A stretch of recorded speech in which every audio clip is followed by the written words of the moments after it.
here with Years of Years, and it's This Week in Disney for August 15th to August 21st. Wow. Yep. The hot one's melting. Almost gone. Well, yeah, and it's cooling off, every day. Absolutely. With all the storms. Yes. So storms that have been missing us in the parks. Yeah. We took in 2 days last week. It's really awesome. And Disney Springs. It was really fun. Clouds looming. No But rain to be seen. It didn't rain, so it was nice because it was cloudy.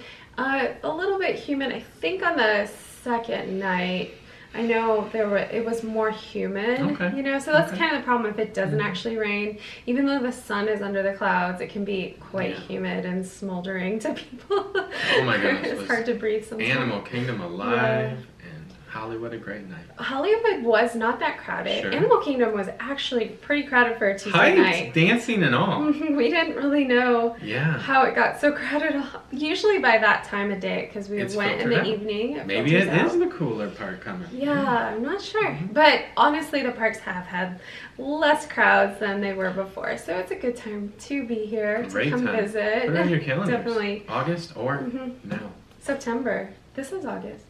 September is always a really good, if you don't mind. I meant like August Hurricane in season. next year, kind of thing. Yeah, or like, yeah. don't wait, expedite.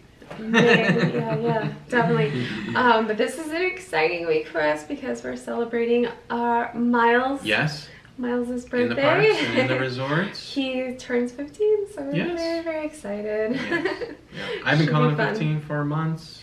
Now, not me. Probably caught up. I'll call him 15 after his birthday. Yeah, for such sure. an old soul. But no, my kids have to I got you. You kind of always do that with the kids, and I'm like, nope. The day they turn the number, then I'll do it. Because they're my babies. Of course. Miles, most of all. Our youngest. Yeah. But all the events, all the things, all the dreams of the past, present, and leading to the future. And we might be going way, way back in the past, actually. Really? Wow. But yeah, let's get into it. Starting off with August 15th, 1843. So way far. Wow. Okay. Maybe farthest back? No, you've done a couple. I think there's one that might be even further. Yes, this I week. remember. But 1843, Tivoli Gardens. There you go. What is that? No, I didn't say it right. It's Tivoli. Tivoli. You guys, Are you sure? correct me in the comments. I think it's Tivoli. I think it's Tivoli. Okay. Yes, because I was listening. Because of course we haven't been. It's in Copenhagen, Denmark. It's an amusement park. Yes. But it's the precursor to everying we love and enjoy. We know some of you guys live in Europe and all over the world. If you've been to Tivoli Gardens, we love, or Tivoli, as people in Denmark say. This is the first. This is like the original, really like theme park that stood out and influenced Walt Disney himself. It did. He referenced. He visited in 1951, 1958, and 1964, and so that's really cool. It had it has like a variety of attractions, but at the time they were having mechanical amusement rides, a theater, restaurants, flower and gardens, and on certain evenings they had specially designed fireworks. So you had the architecture of Denmark, there, but there was a lot of like Asian and Oriental themes going on in the park, which made it 1843. That was very exciting and a great pull to an amusement park. So Gardens I thought this were so popular. Yes, definitely. And still are. I mean, yes. I think it's the theming of a park, and I think Walt was attracted to this because of how well they did.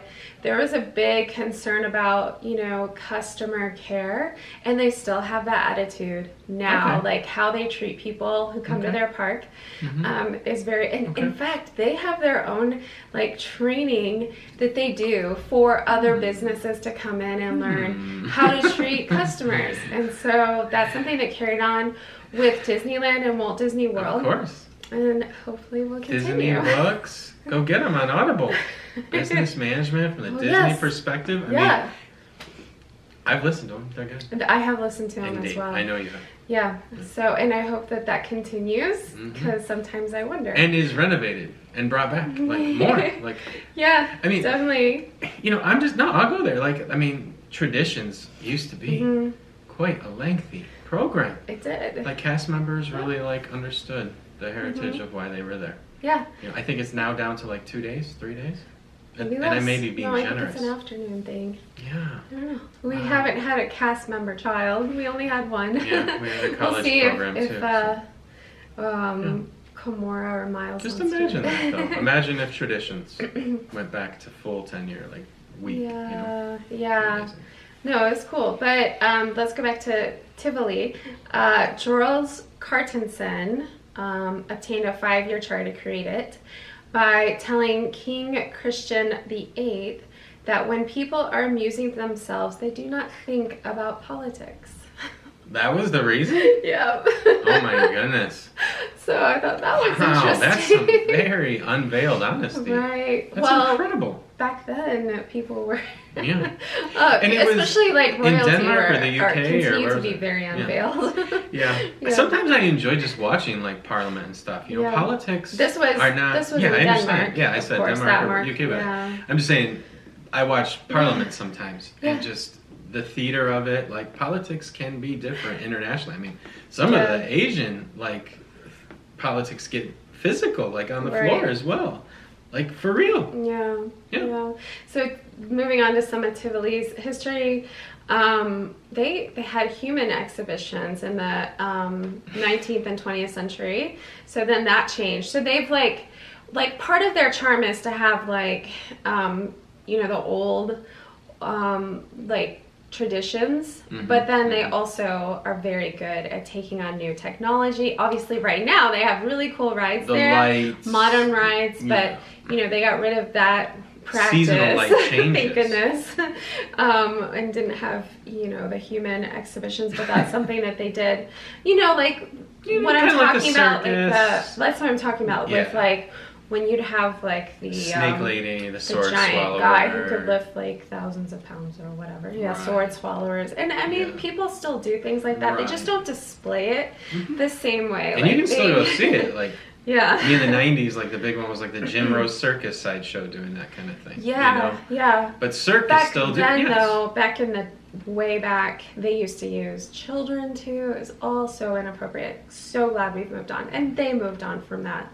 So that was good, and something that never happened at the Disney parks, which is great.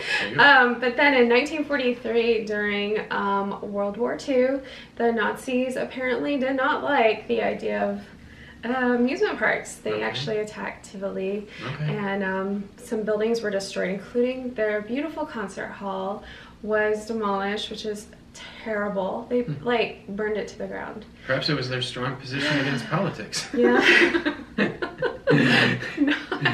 No, probably. I don't know. They didn't want it. They didn't want it for them. But it was. They built some temporary buildings. But that is one of the things I enjoy about Disney is internationally, you know, leaders and political leaders' children love Disney. You know, yes, Disney is censored in some countries for different reasons, but by and large, children love Disney, and so Disney parks are something that I think always is kind of like universally safe and brings us together. Well, I don't know. I mean, we're talking about the Nazis during World War II, so who knows? They might have torn down I hate to even use Disney as well, or like Disneyland Paris if it had been there. But the point, all that I'm saying is they put temporary buildings up, and they were able to rebuild the concert hall and the things that have been demolished. They were working in a few weeks because of those temporary buildings. I think that's so important after such a horrific war that they had this going again, so that people could just come back to happiness and have some joy with their families. Beautiful. And then, so Charles Carton, right? Carstensen Very good, very good. said in 1844, Tivoli will never, so to speak, be finished. And that was a sentiment that Walt Disney had as well a century later when he said of his own Tivoli-inspired theme park, Disneyland will never be completed. It will continue to grow as long as there is imagination left in the world. Imagination left in the world. It's all imagination. So important.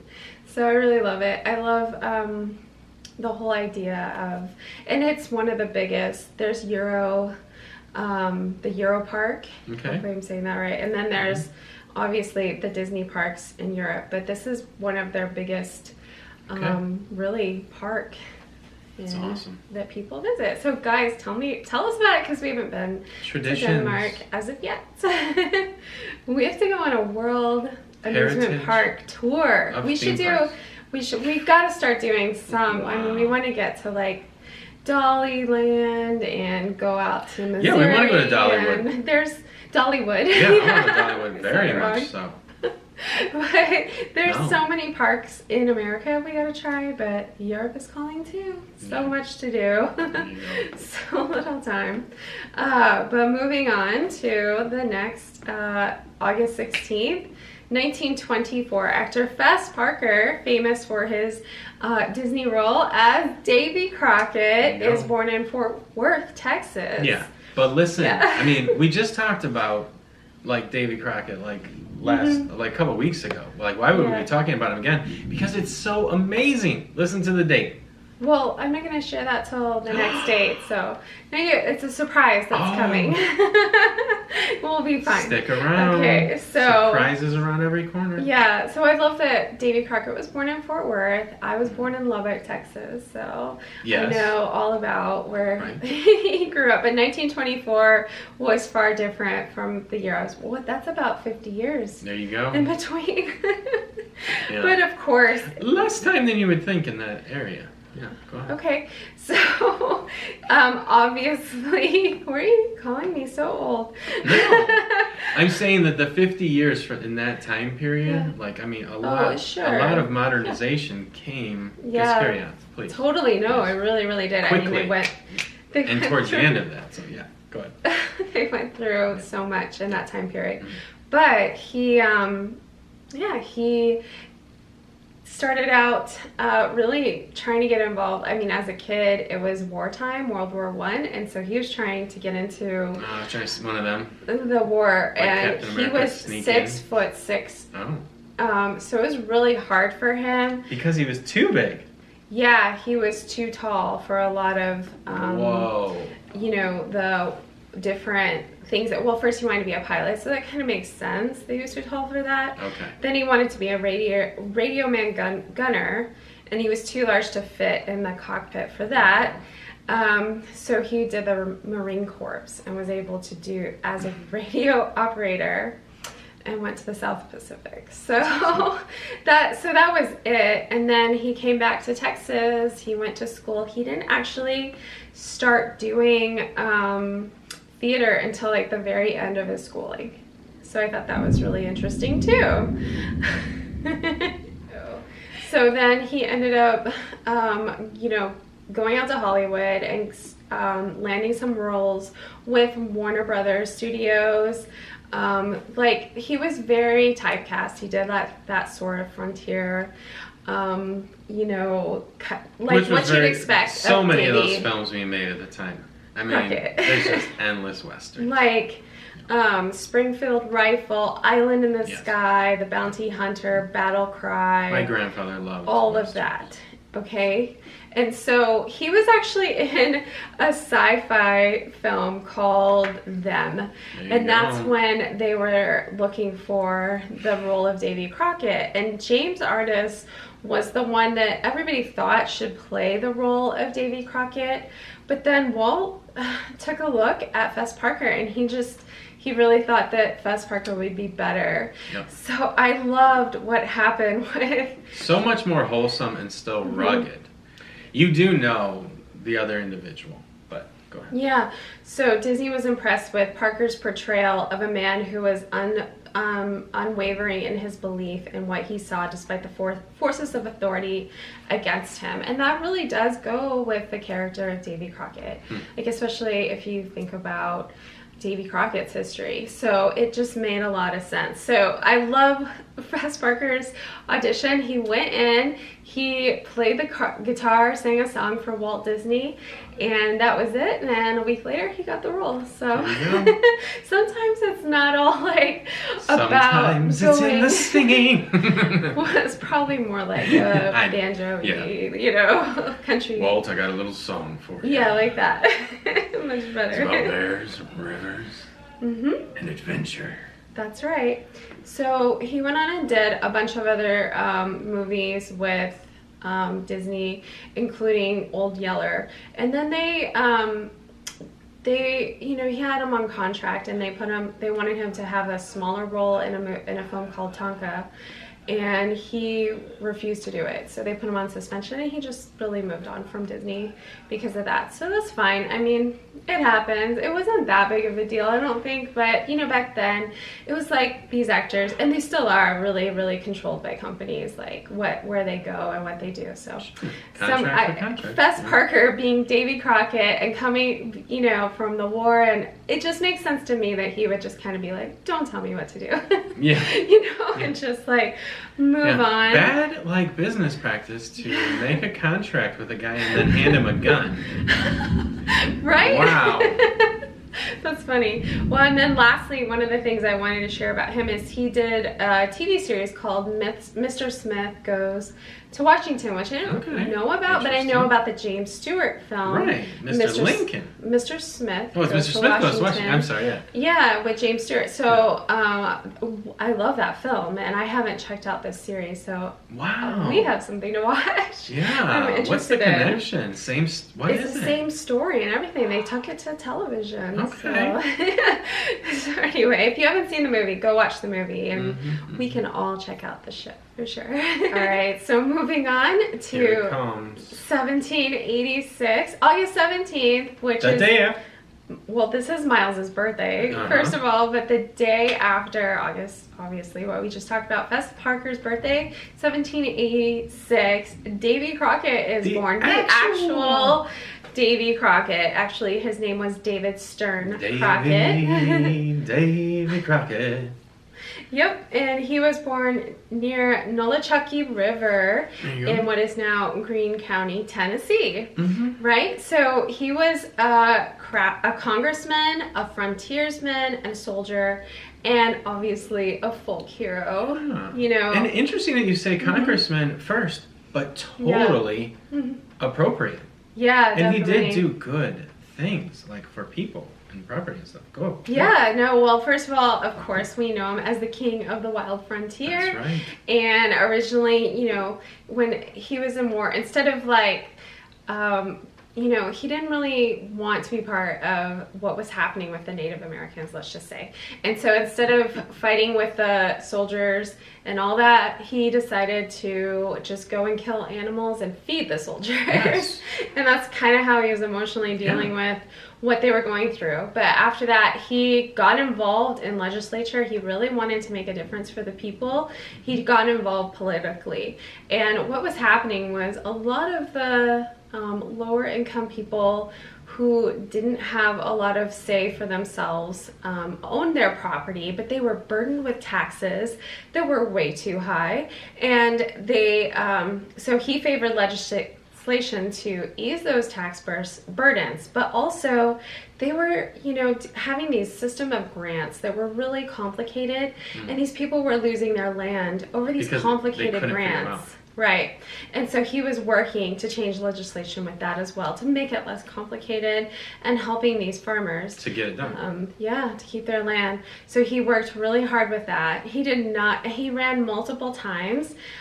He ran to actually serve on Congress and against some really big names, and you guys can go check out all that history. But mainly, he did not like Andrew Jackson at all, and mainly because of it was actually wasn't his hair, was it? Because that was some impressive hair on Andrew Jackson. No, and Davy Crockett also had his own impressive hair. Because maybe that's why the coonskin cap was to compensate. No, he didn't have to. He had cool hair too. Okay. But Andrew Jackson had this it was called Indian Removal Act. Okay. So it was hurting the Native American people, and Davy Crockett was the only congressman to vote against it. So that was rough. And of course... So if you take the time to, like, in your mind, like, condemn Davy, like just because he's, like, associated with frontiers in a time period. Yeah, like, don't. Actually think about... Yeah. Amazing. Right, and so, you know, he gets all this, like, clout for, you know, being the king of the wild, and he could really, you know, go out and do some heroic stuff, but the heroic tales came after the Alamo. So the end of his life was at the Alamo. He actually lost, and he was quoted to say that I told the people of my distress that I would serve them as faithfully as I had done, but if not, they might go to bleep, and I would go to Texas. And that's when he went to Texas and started fighting for the independence of Texas. And that's when he fought in the Alamo and was subsequently killed. And so I believe, I mean, I've been to the Alamo, and there's no basement. There is no basement. If you know the reference, write in the comment what we're talking about. But anyway, you know, they always say growing up, I grew up in Texas, and my understanding with Davy Crockett is that, you know, he fought to the very end, and like there was all these guys that he fought off that were, you know, they were dead, and one of them had his knife in him, and you know, they finally got him. And other people try to say that I'm gonna have to edit a warning in front of this. But other people say that he, you know, that they all surrendered and that they were executed. Okay. So that's the other side's story as well. So we'll just say Davy Crockett fought till his dying breath. Okay. Yeah, that's how we'll say it. So go check out his history. Davy Crockett. Okay. He had a autobiography as well. The narrative of the life of Davy Crockett, written by himself. So if you'd like to know that history, go check him out. I think it's worth learning about his political history just as much as everything else that he did. So that's Davy Crockett and Fess Parker, and they had almost the same birthday. Two legends. One day apart. Magnifying each other. Yep. And then moving on to 1981. Gotta love the 80s. Yeah. The PeopleMover. The PeopleMover, the WEDWay one, of course, opens at the Houston International Airport in Texas. So more Texas today. I'm sensing a little bias here.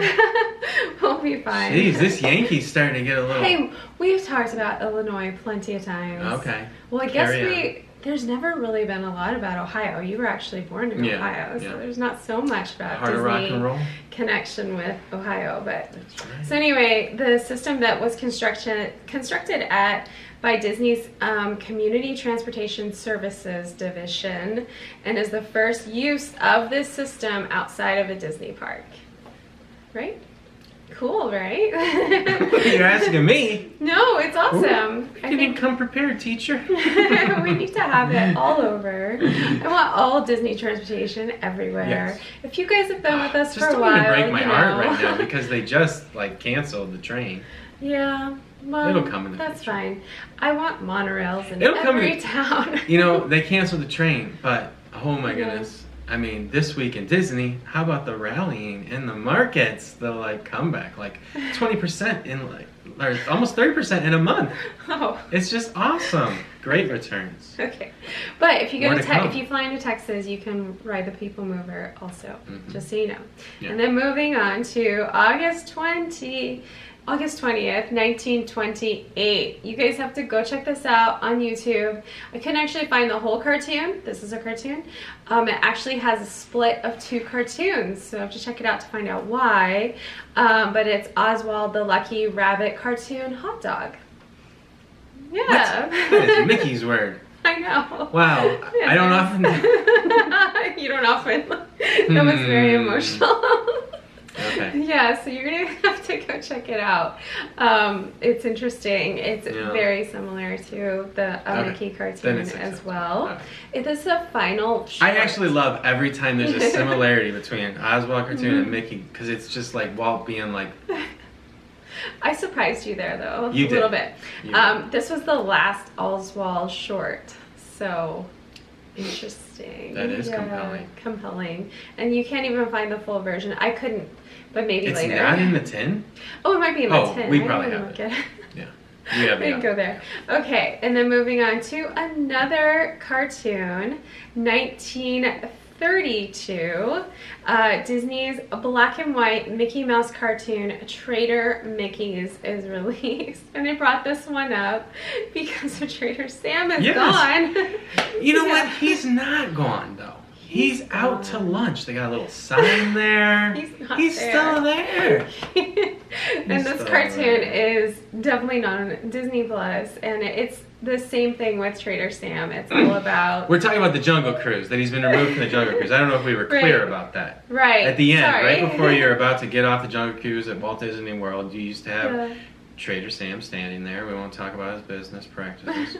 But he is out to lunch and, I don't know, getting sensitivity training or something. So he'll be back. No, he's not going to be back. But oh, gosh. the monkeys have taken over, and they're honestly a delight. This cartoon is the same as what Trader Sam is all about. So this cartoon needs sensitivity training as well, I suppose, if you go watch it.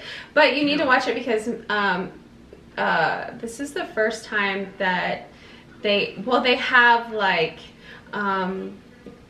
all this jazz music in it, which they use a lot, but how they incorporate the jazz music and use it for Mickey's purposes to escape from... You mean Oswald's purposes? No, this is a Mickey cartoon. Oh, we moved on from that. I'm sorry. The jazz music's really cool in it. So it's a really fun cartoon.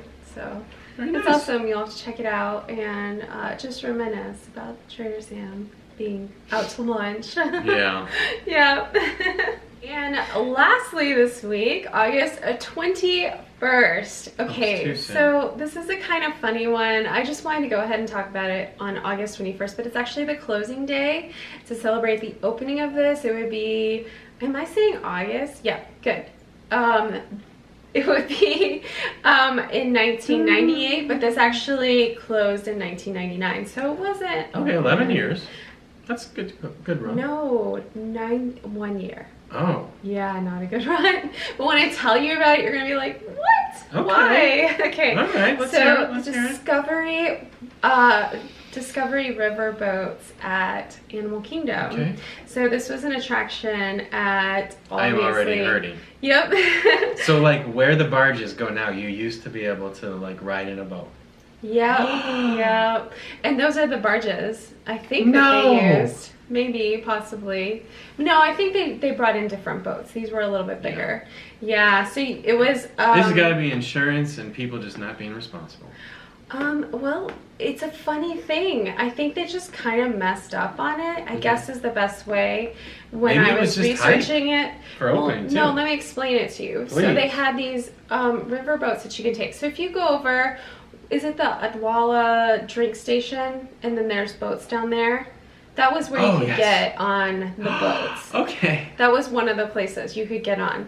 And so it would take you around to see the Tree of Life and different attractions. That's really nice. So originally... It should still be a premium experience during dinner parties and stuff. Okay, so you could see a handful of scenes, including a fire-breathing dragon cave. And this is back when they were still going to do... Is it still there and we just don't see it? No, I don't know. But there was a fire-breathing dragon's cave outside of Camp Mickey and Minnie because of the Beastly Kingdom that they were going to do, which they didn't end up doing. Come on, do the Beastly Kingdom. Anyway, and then geysers in Africa and a bathing iguanodon outside of Dinoland, USA. Wow. Yeah, so anyway, this was so cool because you got to have this cool water experience on all those waterways. And then, so they changed it in 1999 to Radio Disney DJs just playing Mark and Zippy.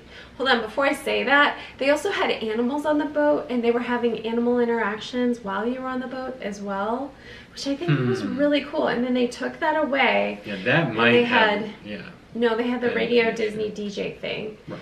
And they said that the broadcast was from the Tree Maybe of Life. the animal experiences was too ambitious on the boats. Oof. Well, they had animals on the boat. I don't know if Yeah. you got to touch them or not. Okay. But tell us if you got to do this. Yeah, Please. very cool. I think Very the cool. Radio Disney thing killed it. That, to me, that would kill it. Well, just because But like, you're at time and Animal place. We're talking Kingdom. 1998. Uh-huh. We're talking about the premiere Plus, of Radio Disney. They We're modified. talking about radio still being very relevant. But they modified the route as well, so it was smaller and everything. So in 1999, due to a large number of disappointed guests who had not realized that the ride's original purpose was transportation and showed a minimal number of animals. So people were actually highly disappointed, and anyway, they closed it. So, you know, when you're going to Disney, right? That's why like, I still only have one solo movie. During closings, they had all these boats come with like Mickey and Minnie on them, and Pocahontas, and who else? Did they have Rafiki? It's all and good. so they have boats that you can watch on the waterways. So course. back then, those waterways are where you would have gotten to go have experiences, and not anymore. But we had great experiences this week at Animal Kingdom. I mean, we had a great time. Yeah, we did. Oh, and I didn't mention, I got the Magic Band Plus. The controversial. Yeah, I got it hooked up. I got it updated. I will admit, I'm a tech savvy person, and it was just a titch hard. Yeah, It's and you're unfortunate. good with technology. And the other weird thing is on the back of the box, the text is white on gray, and it's tiny. I am an old man here, but I had to use my magnifying glass a little bit just to make. No, I'm just. No. So but I love it, hard. and the experiences were great. And if you're a Magic Band Plus person, well, tell them what experience. Yeah, so the gold statues was the one that I did, and I chose Animal Kingdom because it was real quick, real easy. Like all the statues are in one place, right in front of the Tree of Life. But you walk up, and each of the statues make sounds. Yeah. So very cool, because obviously those sounds are not just for you. Those sounds are for everybody that's there experiencing that statue as well. So you kind of get to improve everybody's experience as well by having the Magic Band Plus. It's not just for you. It's like everyone gets to enjoy it.